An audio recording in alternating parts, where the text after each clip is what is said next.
Clara ya.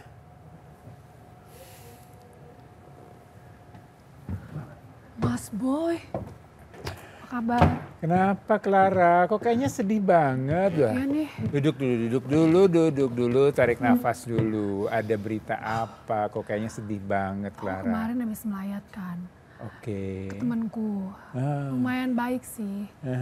Dia meninggal. Katanya tuh karena stroke.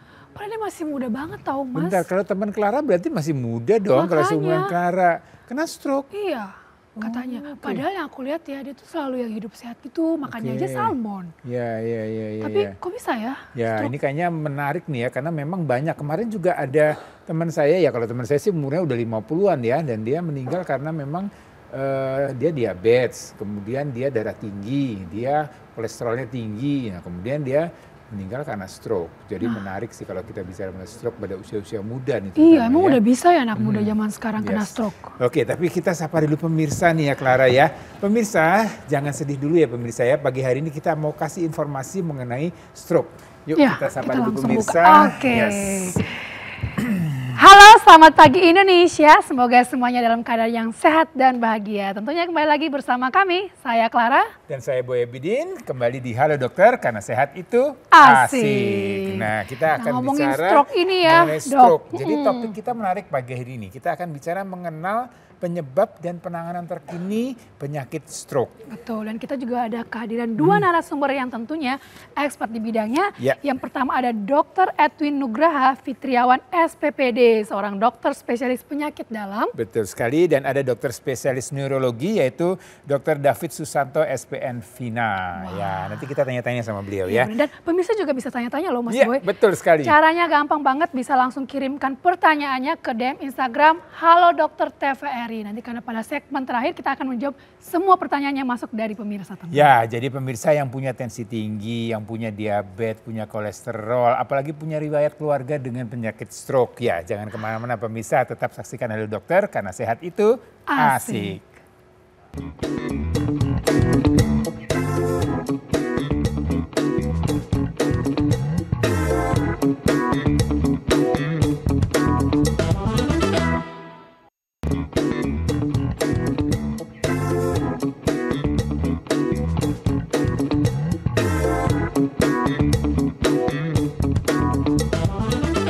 Masih tetap semangat pagi bersama Halo Dokter karena sehat itu asik. Nah Mas Boy, kita mau ngomongin soal stroke ya. Sebenarnya stroke itu bisa untuk anak muda juga. Kalau dulu kan kita tahunya cuma orang yang punya komorbid, penyakit penyerta ya, atau yang berusianya sudah lanjut. Tapi sekarang banyak juga nih yang bertumbangan. Iya, salah satunya temannya Clara ya, kemarin mengalami sakit, stroke, kemudian akhirnya berujung dengan kematian. Betul, ya. Tentunya kita pengen jangan sampai nih ya, pemirsa semua juga artinya punya faktor risiko untuk mendapat stroke, kemudian terlambat ditangani, kemudian akhirnya berujung dengan mungkin kecacatan ya. Kalau stroke kan mungkin nggak langsung meninggal, ada kelumpuhan dulu, ada kecacatan, kemudian baru setelah itu terjadi kematian. Nah, untuk lebih jelasnya lagi nih kita akan undang nih ya, Dr. Edwin Nugraha Fitriawan, spesialis penyakit dalam. Mana nih Dr. Edwin? Halo Dr. Edwin. Yes. Selamat pagi, selamat datang Dok. Pagi Dr. Edwin, silakan duduk Dr. Edwin. Terima kasih Dr. Edwin sudah menyempatkan dan hadir di acara Halo Dokter nih. Kita mau ngobrol-ngobrol dengan Dr. Edwin dan juga dengan pemirsa mengenai tadi kan kita bicara mengenai penyebab dan penanganan terkini penyakit stroke Dok. Iya, betul. Betul nggak sih menurut Dr. Edwin bahwa sekarang nih usia-usia penderita stroke ini lebih muda dari mungkin dulu-dulu? Ya, betul. Saat ini memang penderita stroke itu dulu memang trennya adalah usia dewasa tua ya. Untuk itu semenjak saat ini usia muda banyak sekali yang terkena stroke. Malah pada usia-usia awal 20-an ada pasien yang mengalami stroke sejak usia muda. Wah, 20 tahun. Kira-kira itu kenapa Dok? Yes. Faktor yang paling banyak Edwin, apa nih perubahan apa yang menyebabkan kok anak muda atau orang muda sekarang terkena stroke? Ya, kalau yang saat ini ya, karena kita sekarang eranya zaman instan ya. Kemudian cara yang cepat seperti pola makan yang tidak teratur, kurang bergizi ya, dan ditambah lagi dengan pola hidup kita yang stres, terutama di kota besar, itu memicu sekali untuk terjadinya stroke. Seperti itu. Menarik. Mungkin untuk lebih jelasnya Dr. Edwin bisa tampilkan dengan slide. Boleh. Slide yang mau ditampilkan, silakan sesuai pemirsa. Oke, pemirsa kalau mau bertanya, pemirsa silakan kirim pertanyaannya ya. Betul. Di Instagram kita @halodoktertvri. Ya, terima kasih. Hari ini saya akan memaparkan mengenai bagaimana stroke itu bisa terjadi. Nah, secara umum stroke itu adalah suatu penyakit yang disebabkan oleh sumbatan aliran darah ke dalam otak. Baik itu gangguan secara sumbatan maupun dia adanya aliran darah yang tidak lancar atau paten ke dalam pembuluh darah. Hal itu disebabkan oleh berbagai faktor. Dan saat ini stroke tersebut masih menjadi salah satu penyakit dengan kematian yang tinggi. Nah, apa saja faktor risiko stroke? Tentu saja untuk faktor risiko ini tetap ada dua. Yang pertama adalah faktor yang tidak bisa dirubah dan bisa dirubah. Untuk yang tidak bisa dirubah terkait seperti usia, jenis kelamin, dan ras itu kita tidak bisa merubahnya. Namun ada faktor yang bisa dirubah seperti merokok, minum alkohol, kemudian hipertensi, diabetes mellitus serta dislipidemia. Maka dari yang faktor yang bisa dirubah ini kita bisa menurunkan bahkan menekan usia stroke yang pada usia muda. Dokter sebentar saya tahan dulu nih. Jadi kalau tadi dokter katakan artinya usia muda berarti pola yang bisa dirubah ini yang kemudian meningkat begitu? Iya betul. Jadi, kalau usia, jenis kelamin, ras kan oke lah itu sesuatu yang memang berjalan dengan waktu begitu. Iya betul.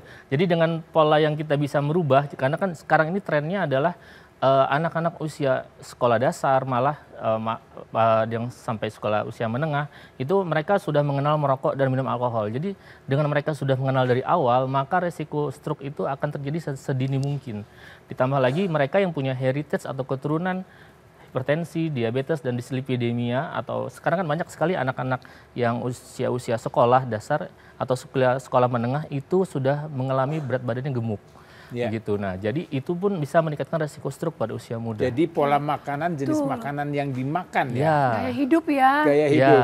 Mas Boy, tapi makanannya nggak salah kan? Nggak. Makanannya nggak salah kan? Tergantung kita yang makan ya. Iya, betul. Tergantung kita yang makan. Kalau dimakan boleh, tapi jangan berlebihan, jangan kemudian menjadi penyakit gitu ya. Betul. Silakan lanjut. Nah, yang pertama kita bahas mengenai hipertensi. Tentu saja semua orang saya rasa sudah mengenal apa itu hipertensi ya. Jadi itu adalah suatu peningkatan tekanan darah apabila tensi di atas 140/90. Dan seringnya hipertensi ini ketahuan pada saat kita mau berobat atau pada saat kita ada keluhan yang lain. Saat kita mengunjungi ke fasilitas kesehatan baik dokter, bidan maupun perawat. Zaman COVID dulu waktu ke vaksin ya. Betul. Vaksin ketangkep nih banyak nih. Banyak sekali. Ya, dan itu tidak pernah ada gejala. Dan bila mereka sudah terkena didiagnosis oleh dokter tersebut mengalami hipertensi, maka menurut jurnal AHA tahun 2017, jurnal di Amerika Hypertension Association, itu meningkat sekitar 50%, 54% malah untuk terjadinya stroke. Seperti itu.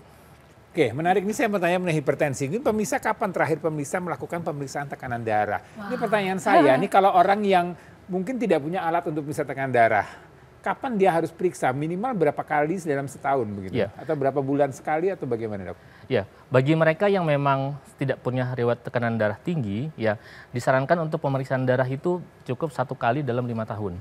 1 kali dalam 5 tahun. Ya, kemudian Dok.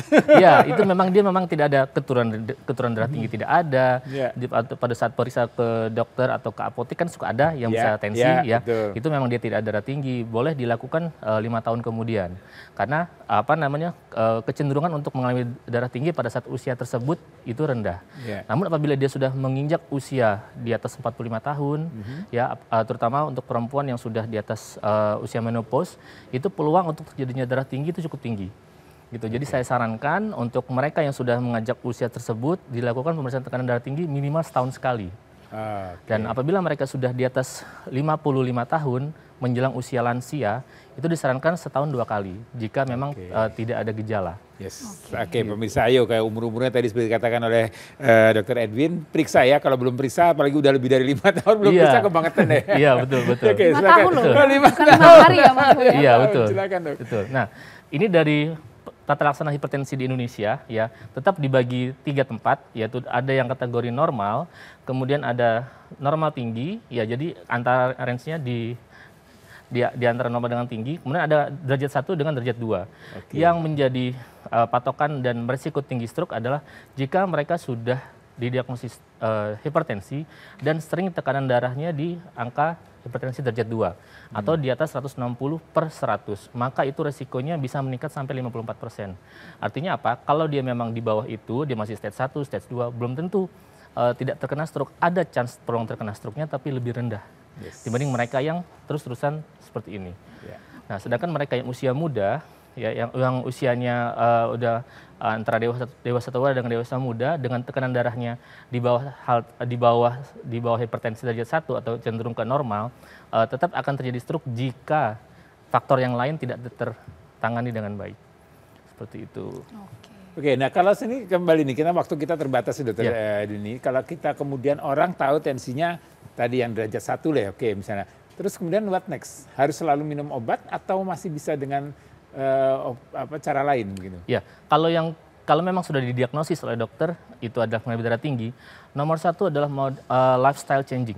Memodifikasi gaya hidup. Gaya hidup nomor 1. Ya. Kemudian yang berikutnya adalah olahraga yang teratur. Ya. Kemudian yang setelah itu kita mengatur pola stres, karena pola stres ini yang susah. Kemudian yang keempat adalah tetap dikontrol dengan obat yang teratur dan terkontrol. Jadi tidak serta-merta hanya murni dapat obat saja ya, tetap yang itu dia pola hidupnya. Tetap lifestyle changing, tetap gaya hidup. Ya. Nah, ini adalah secara keseluruhan ya. Jadi tekanan darah adalah pembuluh darahnya itu yang dia mengecil secara dinding diameternya ini dia mengecil dan dia mengalami penebalan di dinding pembuluh darah di bagian dalam sehingga dia tekanannya meningkat. Dan mereka yang mengalami stroke ada 2 kemungkinan. Kalau dia tegang, dindingnya menjadi tipis, maka stroke-nya akan terjadi stroke perdarahan. Dan jika dia tidak mengalami itu, akan terjadi chance terjadinya trombus atau sumbatan akibat darah yang menggumpal di pembuluh darah sehingga akan terjadi stroke-nya stroke sumbatan. Oke, dokter duduk dulu deh dok. Ini waktu kita untuk segmen 1 sudah menipis dok. Tapi saya ada pertanyaannya, mungkin kadang pemirsa juga sering salah nih. Antara, darah saya rendah. Nah itu baru mau saya tanyakan juga. Maksudnya itu HB-nya yang dia maksud rendah. Nah ini dengan tensi rendah atau tensi tinggi atau ini nanti dokter akan jelaskan ya. Iya, baik. Oke, kita break sebentar ya dok. Kita akan kembali lagi hanya di Halo Dokter karena sehat itu asik.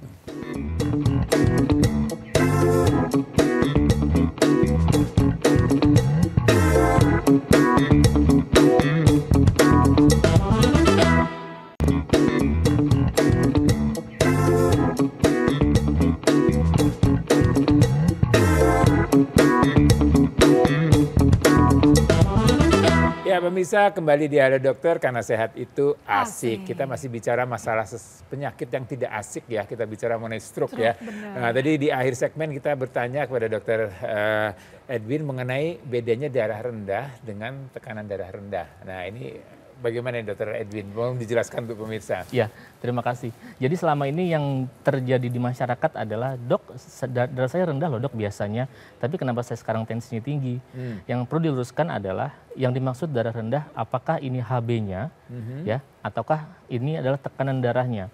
Karena di masyarakat itu masih menganggap HB dan tekanan darah itu sama. Ya, betul. Ya, itu yang harus dibedakan. Yang kedua, jika memang dia datang dengan keluhan seperti orang anemia atau kekurangan darah atau HB-nya rendah, ya itu tentu memang sejalan dengan tensi atau tekanan darah juga akan turun. Tapi belum tentu orang yang dengan HB-nya rendah itu tekanan darah pasti rendah. Itu yang harus dibedakan. Ya pokoknya apapun itu, ya, kalau HB rendah, darah rendah, periksa deh gitu ya intinya. Ya, tapi Dokter Edwin mau tanya juga nih, kan tadi bahas tentang hipertensi ya, tapi ternyata ada juga cerita bahwa orang dengan hipotensi malah berpotensi kena stroke juga. Apakah itu benar? Betul. Jadi pada mereka orang-orang yang cenderung darah rendah, ya, definisi darah rendah adalah apabila tekanan darah di bawah 100 secara sistolik dan di bawah 80 secara diastolik. Itu tetap berpeluang untuk mengalami stroke. Stroke yang terjadi seringnya adalah stroke iskemik atau sumbatan karena flow pembuluh darahnya itu tidak mampu mensuplai hingga ke seluruh jaringan otak terutama. Nah ini ada pertanyaan menarik juga nih Dr. Edwin. Apakah benar ada pendapat mengatakan bahwa stroke itu hanya disebabkan oleh karena hipertensi? Tidak. Tidak? Tidak. Penyebab lain? Ada. Diabetes mellitus dengan dislipidemia. Ya, silakan dijelaskan dok. Silakan dok.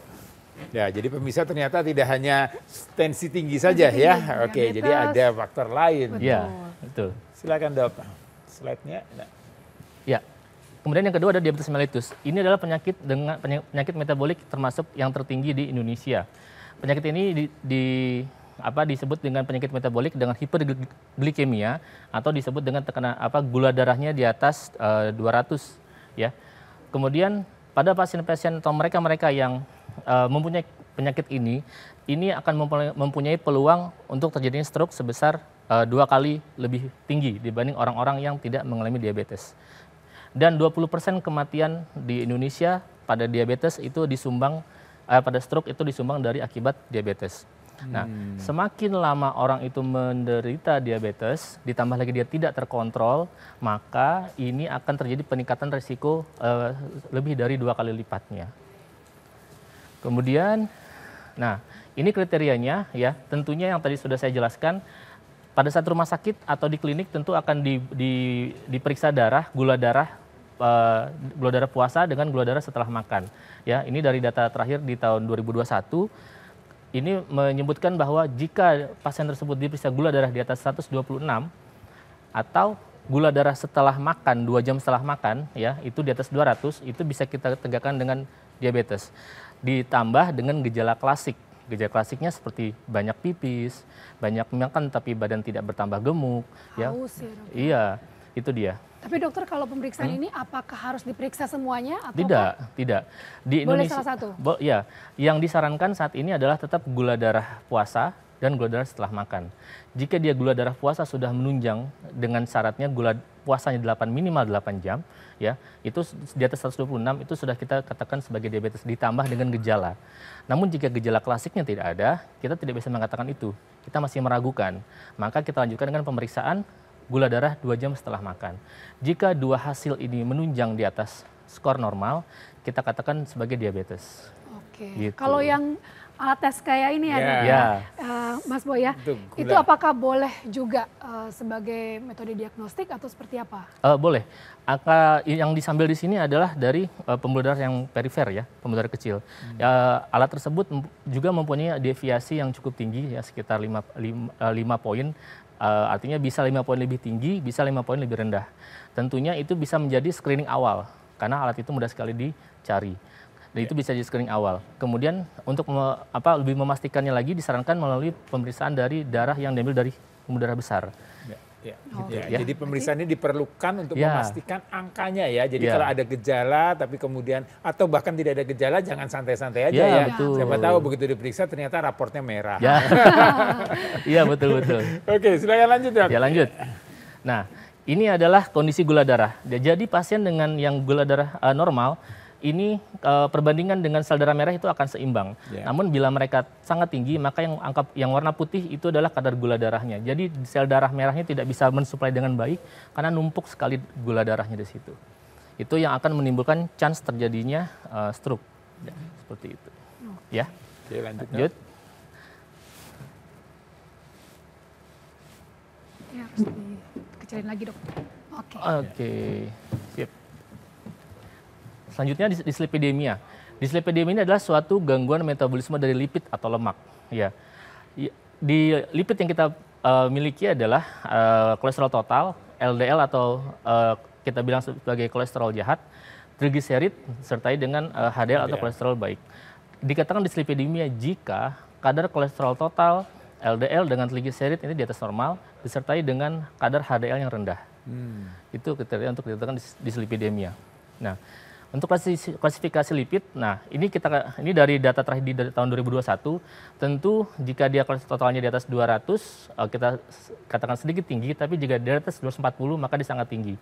Komponen kolesterol total dengan LDL, dengan trigliserid yang tinggi, dan disertai dengan kolesterol HDL atau kolesterol baik yang rendah, ini akan memicu dan akan menimbulkan resiko stroke yang akan lebih tinggi lagi. Kalau orang dengan dislipidemia ini, gejala yang biasanya muncul seperti apa ya dok ya? Dislipidemia sering tidak ada gejala. Ya, dia akan tampak dari bentuk tubuh. contohnya satu. Ya, kemudian sesekali ada pasien mengeluh sakit leher bagian belakang, tapi tidak selalu, karena apabila dia memang mengalami darah tinggi ataupun dia mengalami peradangan di area leher, itu akan terjadi sakit yang sama. Jadi tidak serta-merta sakit leher adalah sakit kolesterol. Itu. Bisa jadi salah bantal ya. Iya, salah bantal bisa. Ditepukin, bantal dipukul-pukul. Iya, benar. Sakit leher. Oke, boleh lanjut. Betul. Oke, lanjut. Nah, ini adalah skematiknya. Yang warna kuning adalah kolesterol jahat. Ya, kolesterol jahat akan menumpuk dari waktu ke waktu, diiringi dengan tekanan darah yang sangat tinggi, maka flow-nya ini akan kecil sekali, seperti kita keran itu hanya menetes. Ya, semakin banyak ininya, dia akan menutup. Saat dia menutup, itulah terjadi stroke. Ya, ini terjadi di pembuluh darah kepala yang lebih kecil daripada pembuluh darah kita yang lain. Kalau yang kuning itu kan lemak ya? Ya. Dok ya, itu bisa dihilangin nggak? Susah. Walaupun dengan minum obat, susah untuk meluruhkan. Iya, dia bisa meluruhkan dengan obat. Tetap nomor satu adalah lifestyle changing, yang kedua olahraga, ketiga minum obat. Dia tetap setidaknya tidak bertambah. Kalau dia sudah bertambah, tentu akan menutup. Tapi kalau kita memodifikasi tadi gaya hidup, apakah plaknya itu bisa perlahan berkurang? Bisa. Dia berkurang tapi tidak instan, seiring waktu tetap. Dia minimal bertahan dengan jumlahnya, tapi tidak tidak bertambah. Waduh, kita menabung untuk kayak gitu cepet ya, Mas Boy. Oke, dokter silakan duduk dulu dok. Kayaknya dokter sudah cukup lelah untuk menjelaskan. Ya, ini waktu kita sangat terbatas di segmen ini. Saya mau bertanya, jadi tadi yang dokter jelaskan adalah penyakit stroke. Stroke itu bisa karena hipertensi, bisa karena diabetes, bisa karena dislipidemi. Artinya bisa saja tensinya normal, tapi kalau gulanya tinggi atau kolesterolnya tinggi, itu dia bisa stroke. Bisa. Jadi tidak harus orang stroke itu pasti hipertensi, tidak. Orang yang stroke tidak hipertensi, tidak diabetes, tapi kolesterolnya sangat tinggi, bisa. Jadi semuanya harus dikendalikan. Betul. Artinya tekanan darah dikendalikan, gula darah dikendalikan, kolesterol dikendalikan. Betul. Nah, jadi kalau kita bicara nih, topik kita kan kali ini bicara masalah penyebab. Nah, kalau menurut dokter Edwin sendiri, yang mana penyebab yang mana yang harus dikendalikan atau yang bisa dikendalikan? Semua penyebab itu mereka bersinambungan. Jadi mereka saling membuat yang lain, yang lain. Kita hanya mengendalikan hipertensi, tidak mengendalikan lipid, tentu akan menyebabkan resiko stroke yang akan terjadi. Kita mengendalikan lipid, kita tidak mengendalikan gula darah, akan terjadi stroke. Maka ketiga komponen ini harus dikendalikan secara paripurna untuk menurunkan resiko stroke yang lebih rendah lagi. Jadi ujung-ujungnya kalau ditarik ke pola hidup ya. Betul. Karena dipikir-pikir susah juga nyari makanannya ya. Garam nggak boleh ya. Manis-manis nggak boleh. Lemak-lemak nggak boleh. Iya. Kalau definisi tidak boleh itu keliru. Tetap boleh garam, tapi tidak lebih dari 1 sendok teh satu hari. Dalam memasak. Dan tetap kita perlu gula, ya, tapi bukan gula yang kita minum seperti biasa, ya, seperti gula buah itu masih bisa, ya, atau gula seperti pemanis buatan itu masih bisa. Dan dampak dari stroke ini kan juga cukup parah ya, artinya kan bisa ada, kalau setahu saya ada 3 kemungkinan. Satu, dia memang terjadi kematian, kedua kemudian dia bisa terjadi perbaikan, kemudian yang ketiga dia bisa jadi kecacatan atau kelumpuhan. Nah, ini menarik nih mengenai kelumpuhan, mengenai kecacatan. Ini kayaknya ada bidangnya khusus nih yang nanti akan membahas atau kita akan undang nih, yaitu dokter spesialis saraf nih, Dr. David Susanto. Tapi mau mengingatkan juga ya Mas Boy ya, untuk pemirsa di rumah yang juga penasaran dong tentunya ya, ingin bertanya kepada Dr. Edwin dan juga nanti ada Dr. David akan bergabung bersama kami. Jangan lupa untuk mengirimkan pertanyaannya langsung ke DM Instagram @halodoktertvri. Jadi buat Anda siapapun itu yang keadaan kondisinya saat ini mungkin masih sehat-sehat saja, tensi normal, gula darah normal, kolesterol normal, tapi punya faktor risiko pola hidup yang tidak sehat, ayo ya simak terus acara ini dan kalau mau bertanya silakan bertanya. Oke, jangan kemana-mana, tetap dari dokter karena sehat itu asik.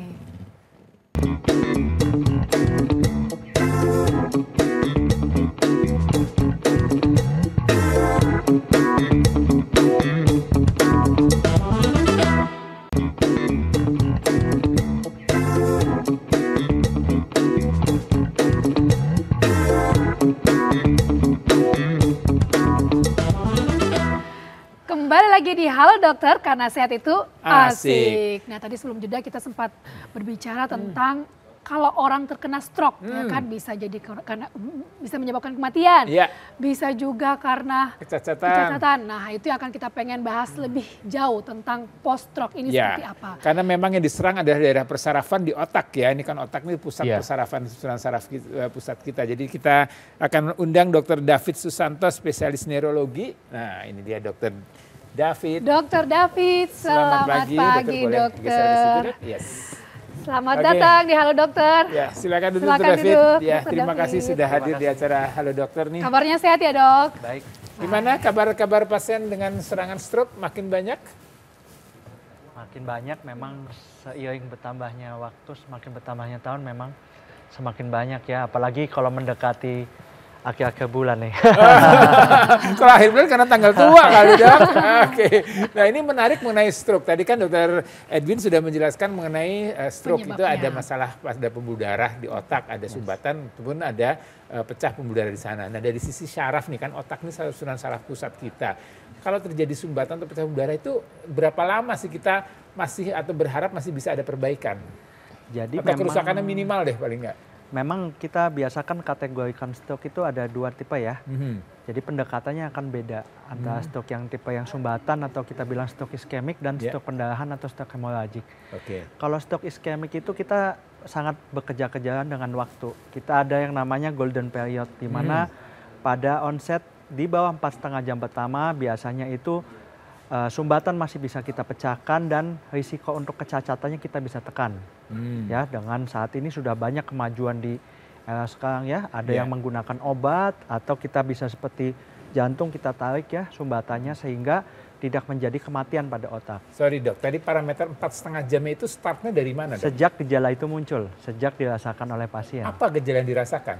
Jadi gejalanya bermacam-macam ya, biasanya yang sering muncul itu seperti mulut mencong, bicara pelok ya, kemudian lemah pada sisi tubuh. Itu yang menjadi tanda utama. Oke, pemirsa perhatikan betul ya tadi kata-kata Dr. David. Jadi kalau ada nih saudara atau teman atau siapapun itu ya amit-amit sih, tapi kemudian tiba-tiba ngomongnya nggak jelas gitu ya, ngomong gitu ya, terus kemudian terlihat itu dihitung mulai start poin itu muncul. Jangan nunggu besok pagi aja lah atau nanti siang aja enggak ya. Jangan sampai begitu ya. Karena kan sekarang sudah makin banyak ya berita-berita mengenai mesti dipijit-pijit dulu. Itu dia yang menyesatkan. Yang akhirnya datangnya telat. Gitu. Itu yang membuat akhirnya angka kecacatan pada pasien stroke khususnya di Indonesia itu salah satu yang tinggi, top 3 di Indonesia. Bukan kematian ya, kecacatan. Nah sebenarnya kalau poin ini ada nggak sebenarnya pertolongan pertama yang bisa dilakukan? Tadi kan pijit-pijit nggak boleh. Apa yang bisa dilakukan? Jadi kunci pertama adalah segera datang ke rumah sakit.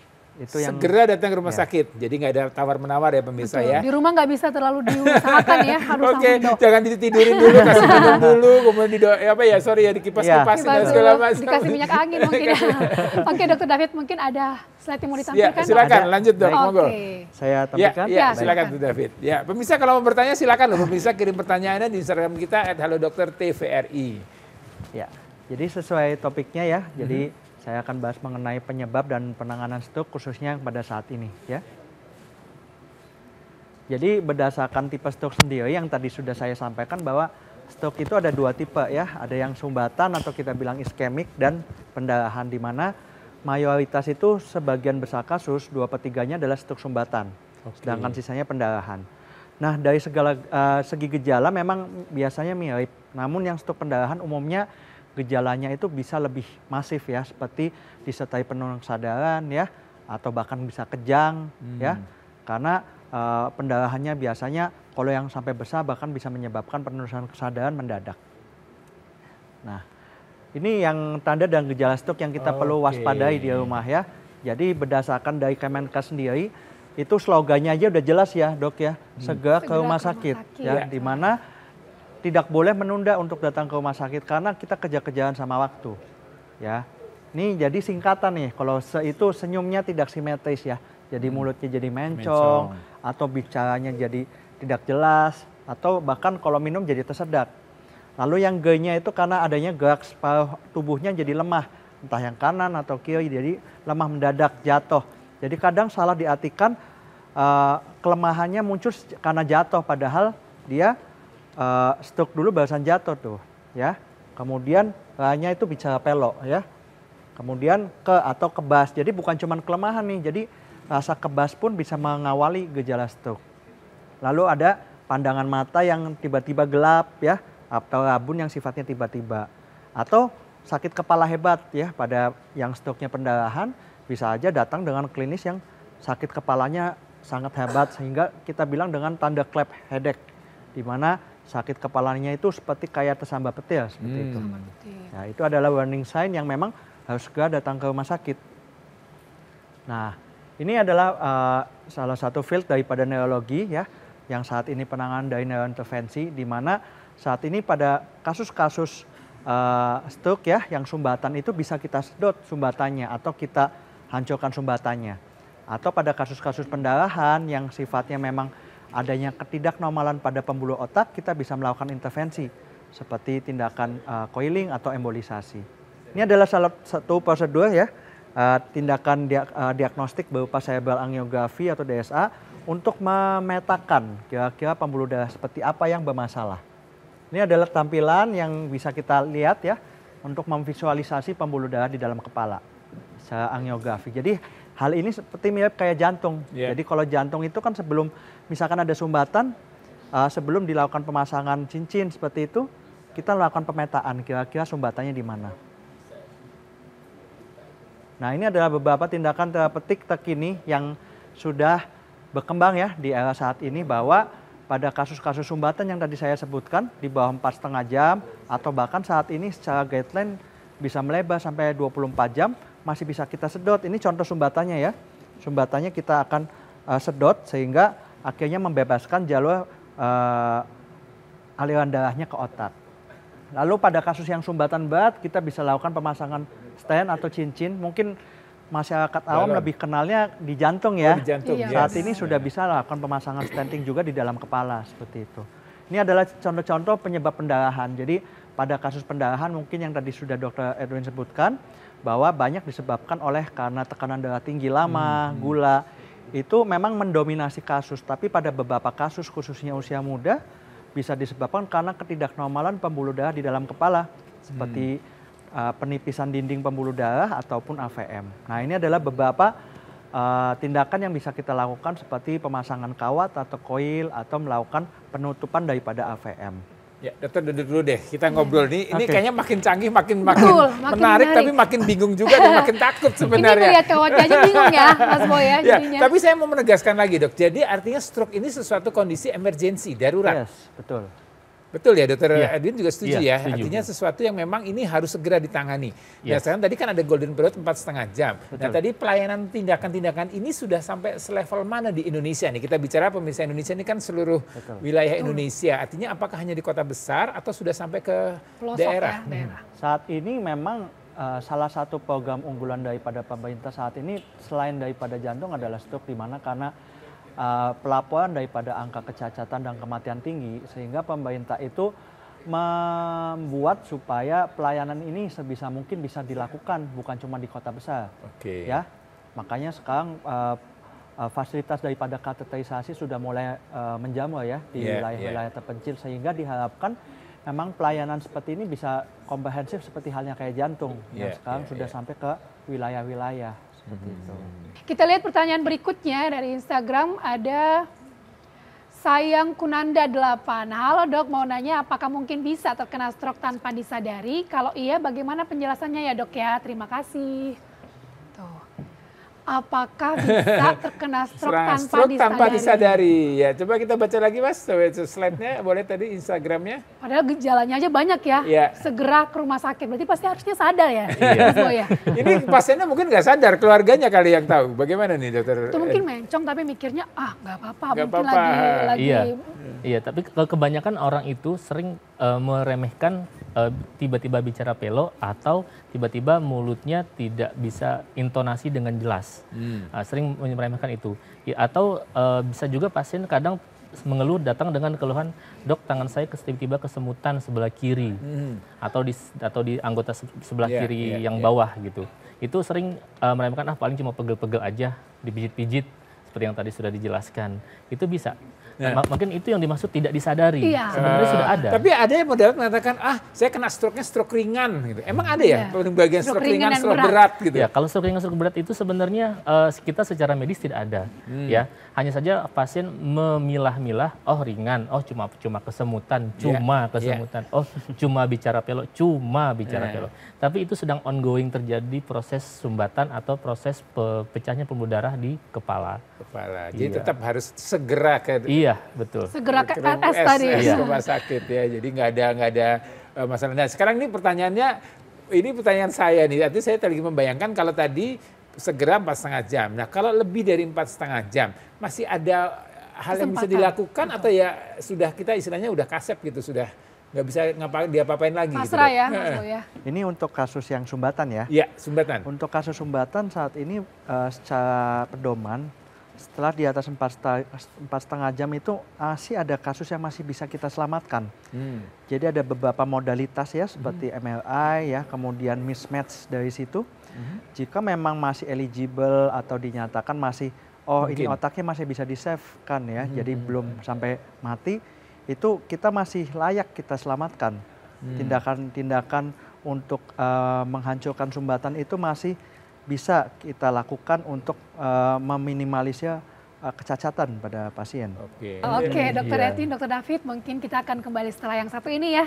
Tetap di Halo Dokter karena sehat itu asik.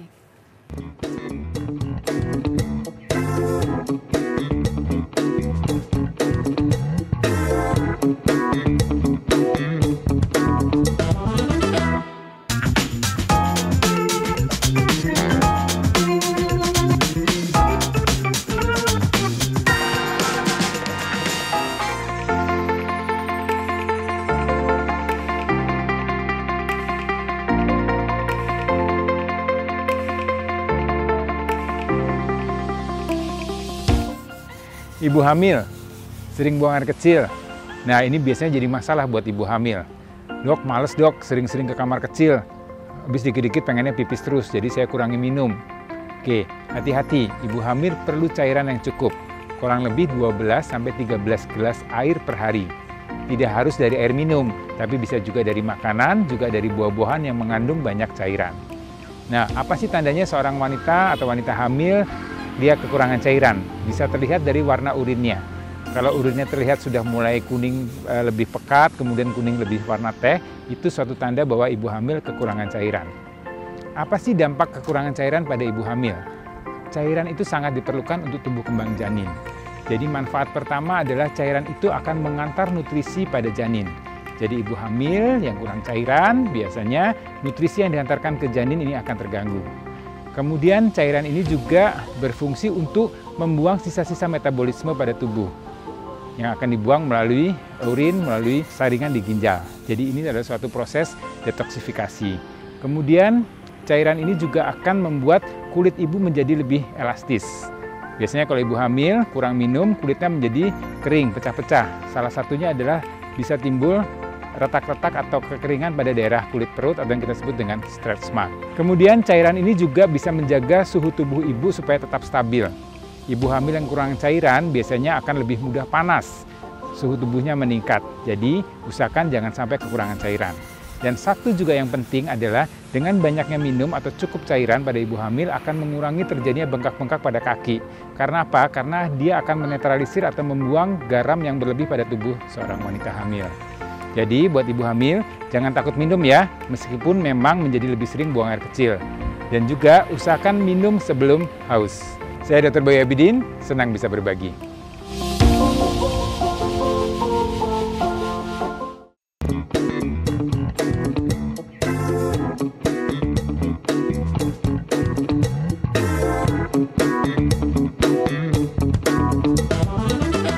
Ya pemirsa, kembali di Halo Dokter karena sehat itu asik. Nah, kita masih membahas mengenai penyebab dan penanganan terkini penyakit stroke. Nah, sekali lagi amit-amit kita kena stroke, tapi kita harus tahu nih informasinya. Ada Dr. David dan ada Dr. Edwin yang menjelaskan. Nah, tadi menarik kita mengenai dampak dari stroke tadi ya, ada sumbatan, ada kelumpuhan, ada kelemahan yang kemudian ini harus diketahui dari awal. Nah ini pertanyaannya ada juga nih orang yang kemudian, saya waktu itu ada keluhan Rero gini-gini, tapi saya buat tidur bangun hilang. Iya. Nah mungkin nggak hal itu terjadi, Dok? Yes, sangat mungkin. Itu kita bilang dengan TIA. TIA atau transient ischemic attack. Oke. Jadi itu adalah kondisi di mana stroke itu terjadi kemudian sumbatannya lepas. Tapi berpotensi untuk terjadi stroke ulang kalau kita tidak mengetahui profil faktor resikonya dari pasien tersebut. Oke. Jadi tetap harus ke rumah sakit. Ya, untuk mencari tahu kok bisa. Tapi sumbatannya tuh kok bisa lepas? Lepasnya kemana itu, Dok? Itu lepasnya beruntung ya. Itu mungkin rezeki kesempatan kedua. Tapi bukan berarti dia terbebas dari masalah ya. Dia punya ada fase turun. Jadi pemirsa hati-hati ya pemirsa ya. Kalau ada teman, saudara atau siapapun itu yang kemudian ada gejala stroke. Tadi disebutkan oleh Dr. Edwin. Tapi kemudian hilang ya dengan sendirinya. Itu bukan berarti kemudian bebas penyakit ya. Tetap masih ada potensi. Nah pertanyaan berikutnya nih Dok. Kalau sudah pernah kena stroke. Bisa nggak berulang kena stroke lagi? Jadi memang berdasarkan studi atau epidemiologi, seseorang yang sudah pernah mengalami stroke justru risikonya jauh meningkat kejadian stroke berulang. Apalagi kalau kita tidak menjaga profil faktor risiko kita. Seperti yang tadi sudah dijelaskan oleh Dr. Edwin ya, mengenai berbanyaknya faktor risiko yang mungkin menjadi pencetus stroke. Oke. Ya. Ini sebelum kita ke IG nih, satu lagi saya mau kembali ke Dr. Edwin ya. Tadi kan banyak yang bertanya, apa hal yang bisa dilakukan kalau orang sudah pernah kena stroke supaya tidak ada stroke berulang? Ya, kalau dia sudah pernah kena stroke, yang pertama dilakukan adalah mencari faktor resiko yang memang dia belum pernah dapat selama ini. Contoh misalnya ada pasien yang tiba-tiba stroke, dia baru tahu setelah stroke-nya lepas, misalnya dia sudah tidak ada gejala lagi, dia kontrol berarti tekanan darahnya di atas 160, bahkan saya ada pasien dengan tekanan darah sampai 235. Wow. Iya, dan dia baru tahu bahwa dia punya tekanan darah 235 dengan kadar triglycerid, LDL dengan kolesterol yang di atas 300 semua. Secara saya jelaskan ke mereka bahwa ini segera di treatment dan dirubah gaya hidupnya. Dan disitulah kita berikan pola makan yang mulai dari diet rendah garam, kemudian diganti dengan pola makan yang lemak yang tidak jenuh, ya, kemudian perbanyak air putih dan olahraga. Tujuannya hanya satu, untuk menurunkan resiko stroke dan menurunkan kadar kolesterol yang ada dalam darah agar tidak terjadi serangan stroke yang lebih berat. Jadi kalau gitu boleh dikatakan bahwa stroke ini bisa sembuh, tapi tetap ada risiko atau memang nggak sembuh gitu? Kalau stroke, kalau dia memang sudah terdiagnosa stroke ya, dan kalau dia memang stroke-nya adalah stroke yang berat, sudah itu stroke, dan dia bisa terjadi stroke yang kedua jika tetap ada faktor risiko yang tidak terkontrol. Begitu. Oke, baik. Kita sabar ya pemirsa, kayaknya udah gak sabar. Mana pertanyaan nih, pertanyaan banyak banget kan. Ya, silakan. Oke, kita lihat Instagramnya, pertanyaan berikutnya dari NVRF 141. Ibu saya stroke mata dari beberapa tahun lalu. Apakah stroke mata bisa sembuh, Dok? Nah, ini mungkin Dr. Edwin dulu kan. David kali, kalau mata stroke saraf mata terkena atau gimana? Ya, jadi memang seperti tadi salah satu gejala daripada slogan segera ke rumah sakit, salah satunya adalah pandangan gelap tiba-tiba atau kesulitan melihat. Jadi memang semua organ di kepala kita itu kan bisa hidup, bisa berfungsi dengan baik karena adanya suplai darah yang baik ya. Ketika adanya sumbatan pada segmen, misalkan di pada arteri pada mata ya, yaitu arteri oftalmika, ya dampaknya bisa menjadi buta mendadak. Sehingga itu yang perlu kita evaluasi, baik kita berkolaborasi dengan dokter mata ya, untuk memastikan bahwa memang benar gangguan pada matanya bukan dari segmen lokal daripada mata. Kami dari bagian saraf mengevaluasi apakah penyebabnya bisa dari sumber daripada arterinya yang tidak baik, yang mensuplai mata. Kalau di pertanyaannya bisa sembuh atau bisa tidak? Bisa sembuh, betul. Nah, gimana, Dok? Kalau masih di bawah 4,5 jam, seperti yang tadi disampaikan, dan memang karena sumbatan bisa. Oke, berarti memang standarnya tuh 4,5 jam itu ya yang harus diperhatikan. Ya. Jadi langsung TikTok. Oh, langsung dibawa segera ke rumah sakit. Nah, apakah ada pertanyaan lagi dari Instagram? Berikutnya masih ada. Oh, masih ada dari Winda. Halo Dok, mau bertanya, dalam satu hari saya mengalami kedutan bibir atas sebelah kiri dan kedutannya tak kunjung berhenti. Apakah itu salah satu gejala stroke, Dok? Terima kasih. Dapat rezeki, kedutan katanya. Gimana nih, Mas David? Kalau melihat kondisi kedutan sih biasanya bukan kelemahan ya, lebih ke spasem. Biasanya memang kalau yang Mbak Winda sampaikan ini gejalanya seperti hemifacial spasm atau tic facialis.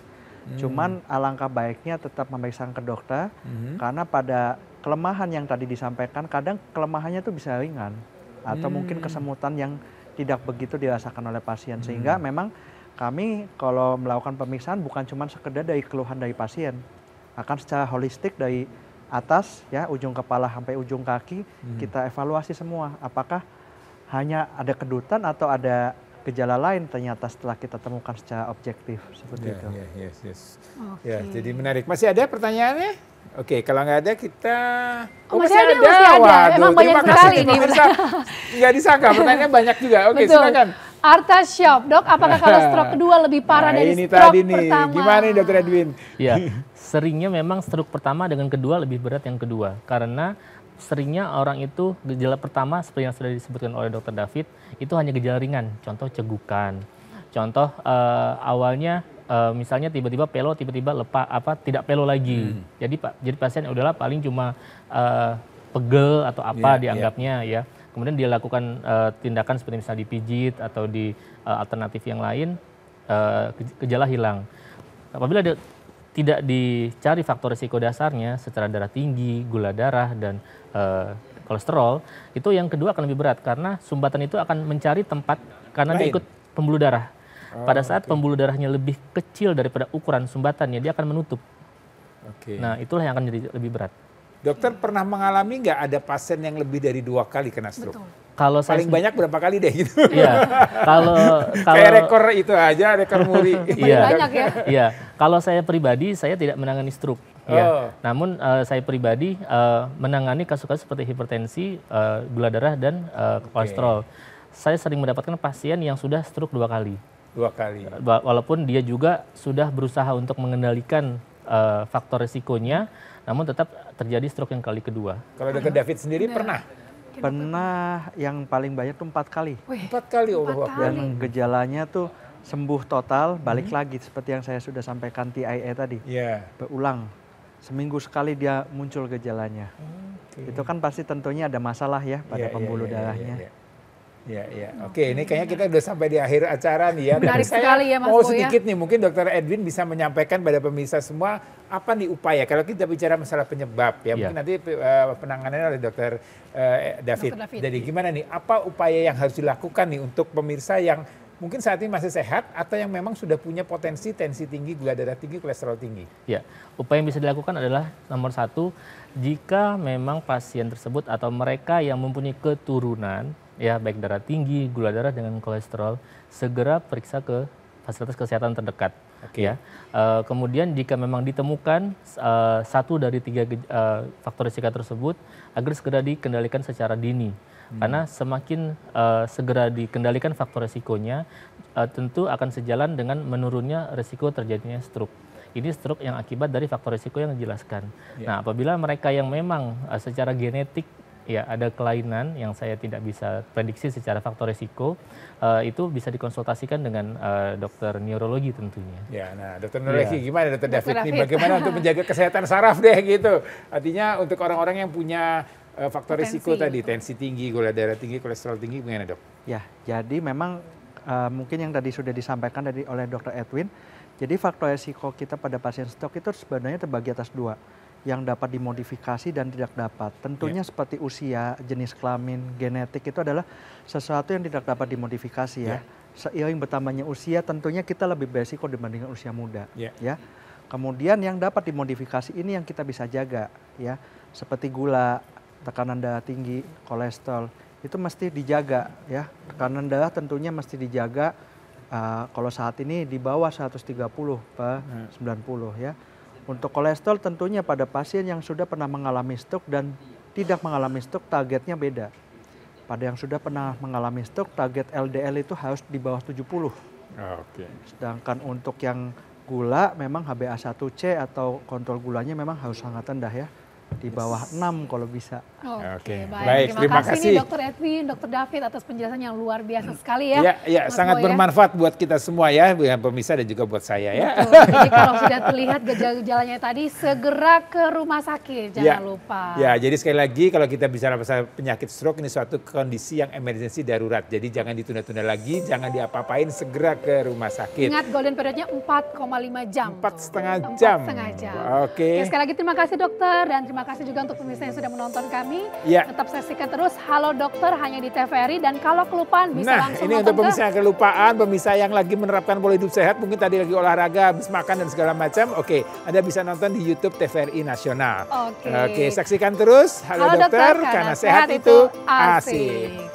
Thank you.